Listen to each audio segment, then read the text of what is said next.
Flying जट एक ऐसी movie जिसको हमने बहुत देखा है, पता नहीं क्यों लेकिन देखा बहुत है, बट हर बार साला यही कंफ्यूजन रहता है कि इस मूवी के अंदर the villain was he right, क्या वो एक्चुअली में जो कर रहा था क्या वो सही था। बहुत सारे लोगों को लगता है हाँ, लेकिन बहुत सारे लोगों को लगता है कि भाई जो था विलन था ना वो, या भाई रियल विलन कोई और ही था जिसके बारे में भाई आप सोच भी नहीं सकते कि भाई ये भी विलन हो सकता है भाई कौन है वो? अरे आओ भाई बताता हूँ, कुछ महसूस कराता हूँ, आइए देखते हैं, मजा आएगा। तो दिस इज मिस्टर मल्होत्रा, जो इतने बिजी इतने बड़े आदमी है ना, जिसके जेब से अगर 1000 रुपए भी गिर जाए वो झुक के उठाता नहीं है, क्योंकि उसको डर है कि पीछे से कोई उसकी कैसी अपमानजनक बातें कर रहा लड़का ये। जो है समय का बड़ा पाबंद। बेसिकली ही बिलीव्स इन समय is equal to money, but उसका एक ऐसा काम जो बहुत ज्यादा डिले हो रहा है, और डिले मतलब क्या, पैसा लॉस जा रहा है। क्यों ऐसा हो रहा है? क्योंकि ट्रक्स को जो ट्रांसपोर्ट करते हैं उनको ऐसे से घूम के आना पड़ता है। तो वो बोला कि सालो नुकसान हो रहा है मेरा, कुछ कर, इतनी छोटी सी प्रॉब्लम तुमको समझ नहीं आती, ब्रिज बना वहाँ पर। बट भाई ब्रिज नहीं बना सकते, क्योंकि अगर वहाँ पर कंस्ट्रक्शन स्टार्ट किया तो इस वाले पेड़ को काटना पड़ेगी, जिसकी लोग पूजा करते हैं और मानते हैं इतना चमत्कारी पेड़ जो मांगो साला मिल जाता है। और उसकी रक्षा में है अपने जंगल का शेर, अपना टिग्गू, जो भाई है एक मार्शल आर्ट्स टीचर, बट घंटा कुछ नहीं कर पाता। एंड हिज बेबे इज द रियल रक्षक because she got some crazy moves. Saif Ali Khan can relate to it. तो वो उस पेड़ को काटने नहीं देगी, क्योंकि उसके पति सरदार करतार सिंह है बहुत बड़े सूरमा, 20 फुट तक कूद जाता था लात मारने के लिए, लेकिन भाई वो पोल्यूशन से नहीं लड़ पाए, मर गए। लेकिन मरने से पहले उन्होंने ये छोटी सी जगह बनाई जहाँ पर ये कुछ लोग बहुत ही शांति से रह सके, पोल्यूशन फ्री, वो भी एक पेड़ से पोल्यूशन फ्री। वाओ, सारे मिलके हमको पागल बना रहे। पर पॉइंट ये है कि वो नहीं देगी, जितना भी मांगो वो नहीं देगी जगह। तो मिस्टर मल्होत्रा बोला ऐसे कैसे नहीं देगी भाई, तीसरे दिन मैं खुद जाऊंगा, टिग्गू की मम्मी से मैं डील करूंगा। एंड लिटरली भाई 5 सेकंड में रिजेक्टेड, बोली कि भाई डिक्की में चप्पल से मारूंगी। I'll be like, भाई क्या बॉस बनेगा रे तू, कैसे कंपनी चलाएगा बे? और इस नॉन वेज बेइज्जती के बाद वो अपनी फटी हुई इज्जत लेके निकल गया, और उस हिम्मत वाली बेबे का पुत्र, उसका बेटा भाई क्या कर रहा है पता है? लड़की पटाने की कोशिश कर रहा है, बट उसमें भी भाई लड़की का दिल क्रैक नहीं कर पाया। लड़की का भाई दिल क्रैक करने के चक्कर में उसका कुछ और ही क्रैक हो गया। मार्शल आर्ट्स का टीचर नाम से है, स्टूडेंट्स घंटा इज्जत नहीं देते, क्योंकि टिग्गू का दिल तो चूहे का बच्चा है जी। क्या बोले मैं समझा नहीं। क्योंकि वो बहुत डरता है भाई हर चीज से। अब भाई दूसरी ओर मिस्टर मल्होत्रा वाज हर्ट ना, तो उसने बुलाया जॉनी सिंस को, जिसको एक रात के लिए पानी में भिगो के रखा गया था, इसीलिए तो सूझ गया भाई। और इसी प्रोसेस के दौरान उसका नाम पड़ा रक्का, जो है एक अंग्रेज, लेकिन रहता है राजस्थान के रेगिस्तान के नीचे, ऐसे दबा हुआ रहता है। क्यों? अंडे देता होगा भाई, जिसका मेन धंधा होता है सुपारी लेना अमीर अमीर लोगों से। जो अमीर लोग बोलते हैं कि इसको मारो उसको मारो, वो मार देता है। और फिलहाल के लिए कोई इसको सुपारी देकर रखा है कि इन सबको मारो, और ये सब इसको मारना चाहते हैं, पर इसने इनको मार दिया। और मल्होत्रा के कहने पर सुपारी ले ली उस पेड़ की और उसको काटने लगा। और भाई यार मैं सोचू कि यार पेड़ काटने के लिए इसको इंपोर्ट क्यों किया? कोई भी मजदूर भाई कर ही देता, बस बोलना था कि भाई रात के अंधेरे में जाना, हाँ किसी को दिखना नहीं चाहिए तू। और चिंता ना कर, टिग्गू की मम्मी बोतल पी के टल्ली होके सो जाती है फैल के। Again Saifu will relate. मैं इसको दूंगा। किसको? मैं इसको। पर भाई कोई ना, हमारा क्या है, पैसा वाला आदमी है, विदेशी माल ही पसंद करता है। राका मतलब रशियन तो नहीं था वो, बट जब वो पेड़ काटने वाला था, Tiggu was already there making a wish कि थोड़ी शक्ति मुझे दे दो भगवान। तो उसने रक्का को रोकने की कोशिश की, बट रक्का का टेस्टोस्टेरोन लेवल क्रेजी लेवल पे था, जिसके बराबर भाई ये स्टेरॉइड टिग्गू कुछ नहीं कर सकता। तो पेला, बहुत पेला, आगे से पीछे से सब जगह से पेला। का मतलब है और ऐसे पटका कि पेड़ से शक्ति मिल गई। बट राका टिग्गू को पेड़ के साथ ही काटने वाला था, और जैसे ही उसने काटना स्टार्ट किया, वो चेंसो के मेटल से प्लस पेड़ के नीचे खड़ा है तो बिजली गिरी, यू नो ना साइंस, तो गिरी, बिजली गिरी। एंड सिंस टिग्गू को पावर मिली, उसको कुछ नहीं हुआ। बट यार राका को कुछ क्यों नहीं होता है? उसको क्यों कुछ नहीं हुआ? उसका तो भाई यार इंग्लिश क्रैकर बन जाना चाहिए था, तो फिर हुआ क्यों नहीं? आई नो पेड़ को काटने से पहले आखिरी मोमेंट पे शायद रक्का ने भी उससे एक विश मांगी थी कि भगवान थोड़ी शक्ति मुझे दे दो भगवान। क्यों भाई वो विश नहीं मांग सकता क्या पता बेचारे को कितनी तकलीफ हो। हंसदे हुए चेहरे का मतलब ये नहीं होता कि उसके नीचे कोई तकलीफ नहीं होती। तो इसीलिए वो भी नहीं मरा और ऐसे उड़ के जा गिरा एक फैक्ट्री के प्रदूषित पानी में मैरिनेट होने के लिए फॉर 24 आवर्स। अब उसके बाद भाई टिग्गू को वो सब कुछ होता है जो एक सुपर हीरो पैरोडी मूवी में होना चाहिए, सुपर पावर, इनविंसिबल। ओए लेकिन भाई हिस्ट्री गवाह है ये पहली मूवी होगी जहाँ पर उसकी फैमिली को विश्वास है कि मेरा बेटा सुपर हीरो है, सुपर पावर है, लेकिन टिग्गू को खुद नहीं है। इसको बस भाई एक ही चीज का विश्वास है कि जब भी मैं बैठूंगा मैं इसको तू इसको देगा? दूंगा। तू मतलब इसको मारेगा? मारूंगा। तू इसको मारेगा? अब मम्मी एक्सप्लेन करती है बड़ी ही इमोशनली कि बेटा तेरे पास जो ये ऐसी ताकत है ना, इन्हीं ताकतों से तो बुराई का नाश करेगा बे, समझे? जो ताकत तुझे इस पेड़ से मिली है। बट बेबे एक छोटा सा सवाल था बेबे, सानू तेनू पूछना सी कि बेबे वो बुराई जिसकी आप बात कर रहे हो वो भी इसी पेड़ ने तो बनाया था ना बेबे? क्यों भाई? क्योंकि 24 घंटों के मैरिनेट होने के बाद Raka is ready to be cooked, मतलब now Raka will cook everybody. But एक सवाल, अबे तू सूजे हुए मैरिनेट रक्का तू साले अब इसके लिए काहे काम कर रहा है भाई? इसको मार देना यार, इसकी पूरी प्रॉपर्टी ले ले, पूरा पैसा ले ले। पर रक्का ऐसा नहीं करेगा क्योंकि वो लॉयल है, वो दिल का अच्छा है, वो सब बस वो पैसों के लिए करता है जी। और ये भी रीजन है उसको नहीं मारने का, क्योंकि अगर उसने उसको मार दिया तो उसके लिए सेक्सी सा कॉस्ट्यूम कौन बनवाएगा? जो भाई रक्का की शर्त होती है कि it should be better than Tiggu the flying. भाई कैसा कॉस्ट्यूम? तो बेसिकली ना अपना टिग्गू फ्लाइंग बन चुका है, a super hero with a courageless heart. अभी के टाइम में भाई सबका हीरो बना फिर रहा है, लड़की भी पटा रहा है भाई, मजानी लाइफ। लेकिन ज्यादा टाइम तक नहीं, क्योंकि रक्का ने खंबा फेंक के मारा, बड़े इस हरामी ने बस लड़की को ही बचाया,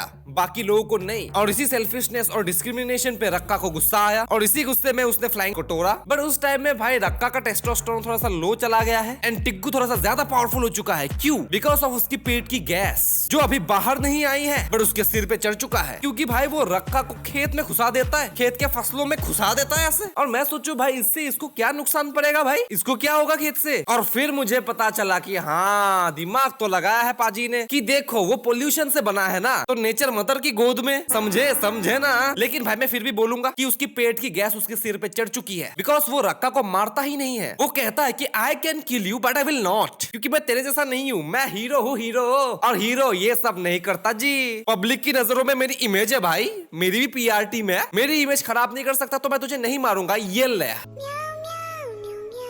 और रक्का को मिस्टर मल्होत्रा के घर पे भेज दिया और उसके बाद भाई टिग्गू खुद लड़की के साथ फ्लाइंग बनके टूटा जो कभी तारा सजना हुए करने लगा। और जैकी बेबी भी Does it better. अरे लाडो उसका चेहरा तो देख ले पहले, उसको जान तो ले कौन है, क्या करता है। मैरिजन बनना है आपको? नहीं मैरिजन बनना है आपको।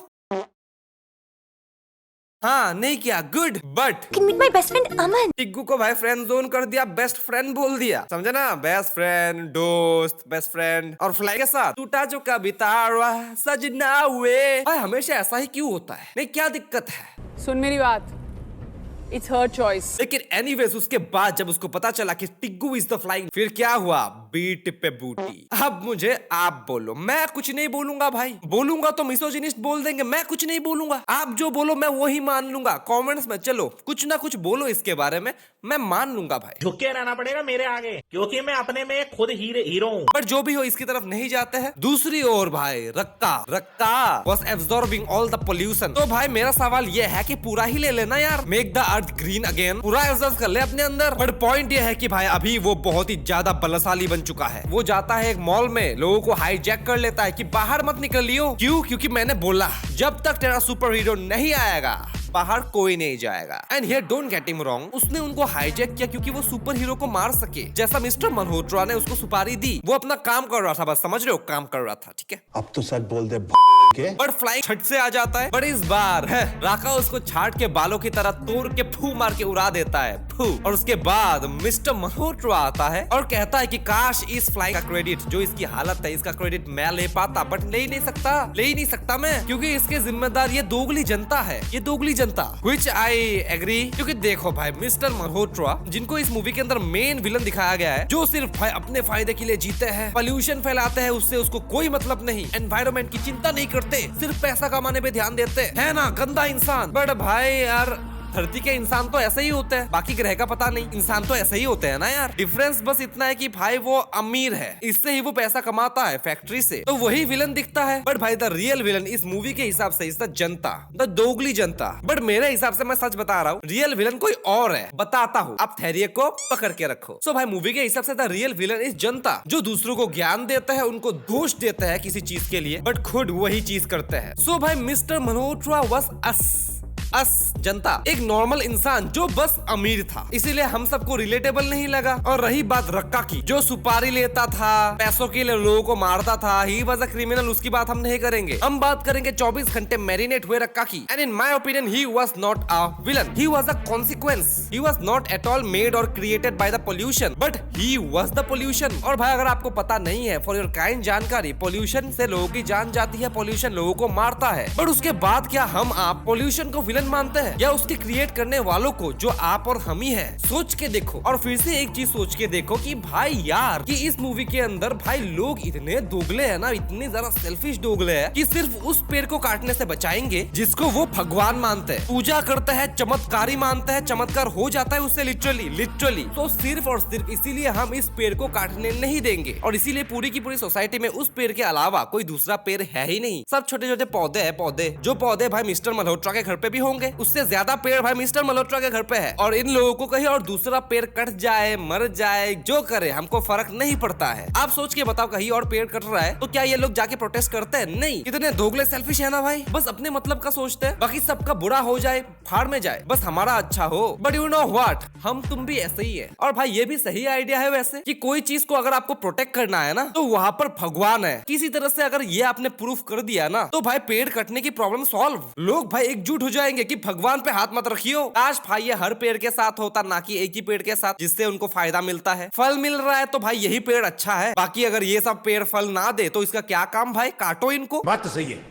बट अभी रक्का गेटिंग स्ट्रॉन्गर, एंड उस पॉइंट के दौरान मिस्टर मल्होत्रा को भी बाकी सब की तरह एहसास होता है कि शायद मैंने गलती कर दी यार, because he was no different from us. फिर भाई फ्लाइंग को मारने के चक्कर में रक्का रोहित भाई को मार देता है। रोहित भाई का sacrifice which was very emotional. And उसके बाद देखो, अबे भाई ये औरत इतनी चिढ़ मचती है ना मुझे इसको देखते हैं। ओ बेबे कहाँ जा रही हो? ये सब तो तेरे पति का सपना था ना, सरदार करतार सिंह। उनका सपना मेरे बच्चे की जान से ज्यादा प्यारा नहीं। तो भाई ये चीज तुझे समझने के लिए एक बेटे की मौत लगी? अबे यही करना था तो स्टार्टिंग में ही कर देती, ऊपर से पैसा भी मिलता, तेरे दोनों बेटे का भला हो जाता, एक बेटा मरता नहीं। और अगर वो हो जाता तो ये सब भाई कुछ होता ही नहीं। ना मिस्टर मल्होत्रा अपसेट होते, ना वो रक्का को बुलाते, ना फ्लाइंग जट बनता, ना रक्का बनता, ना सब लोग तरफ ना तेरा बेटा मरता। तो भाई टेक्निकली इट्स ऑल बेवड़ी बेबेस fault. She is the real villain of flying Jatt भाई।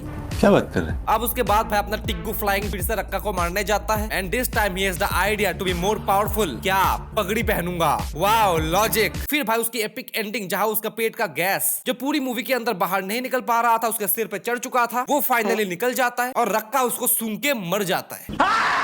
I mean, come on भाई, उसकी एंडिंग को भाई सबने रोस्ट कर लिया है पहले से, मेरे को नहीं करना भाई। लेकिन अगर आपको करना है तो कमेंट सेक्शन इज योर्स, अभी के अभी रोस्ट कर दो। और अगर आपके इस मूवी को लेकर कुछ उच्च विचार है, आपके ओपिनियंस है, मेरी बातों को लेकर आपका क्या ओपिनियन है, आपका जो भी लगता है आप मुझे कमेंट्स में बता सकते हो, मैं पढ़ना चाहूंगा। Till then bye bye.